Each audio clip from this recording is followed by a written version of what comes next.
रीवा में भूमि पूजन और लोकार्पण की प्रथा में अब नई परंपरा शामिल हो चुकी है।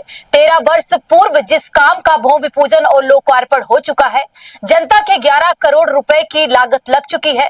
अब इस काम का दोबारा भूमि पूजन चर्चा का विषय बना हुआ है। हम बात कर रहे हैं रीवा के पहले सीवरेज ट्रीटमेंट प्लांट का। झिरिया के समीप स्थित शिवराज ट्रीटमेंट प्लांट जो 12 MLD के 11 करोड़ रुपए की लागत से बनाया गया था, एक दिन भी जनता के उपयोग में नहीं आया। अब उसी ट्रीटमेंट प्लांट के लिए भूमि पूजन की तैयारी की जा रही है। रीवा महापौर अजय मिश्रा बाबा ने गंभीर आरोप लगाते हुए कहा, ठेकेदार के अनुबंध में केवल कमीशन का प्रावधान है, नवीन निर्माण का नहीं। एक ही काम का बार बार पूजन और लोकार्पण जनता के साथ विश्वासघात है।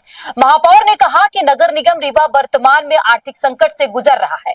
सक्षम स्वीकृति के बिना नवीन व्यय अनुबंध एवं वित्तीय नियमों की विपरीत है।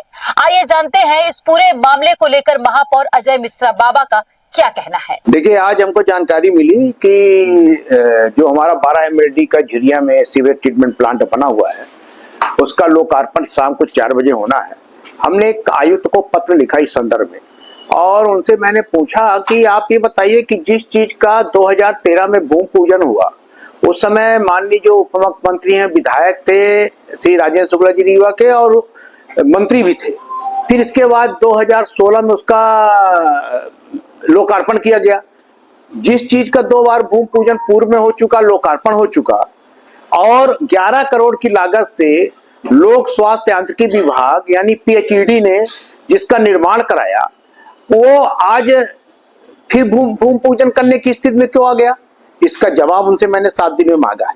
हमने एक चीज और उनसे बोली कि जो वर्तमान संविदाकार है सहज कंपनी, उसको जो रिस्ट एंड कॉस्ट में टेंडर मिला, पूर्व में 2017 में KK स्पन को कार्य मिला था, जो 2022 में टर्मिनेट कर दिया गया क्योंकि उन्होंने टोटल 20% कार्य ही किया था। फिर हम लोगों ने, जब रीवा की जनता ने हमको महापौर बनाया, कांग्रेस का अपना महापौर बना, तो 2022 में हम लोगों ने इसका रीटेंडर किया और सहज कंपनी को दिया गया। उन्होंने 4 सीवेज ट्रीटमेंट प्लांट नए बनाए और एक इसको कमीशनिंग का था। तो कमीशनिंग का मतलब ये होता है कि उसको चालू करना, उसका जीर्णोद्धार करना नहीं। 2 बाढ़ों में पूरी तरह से डूब गया और आज की डेट पे वो कबाड़ की स्थिति में खड़ा है।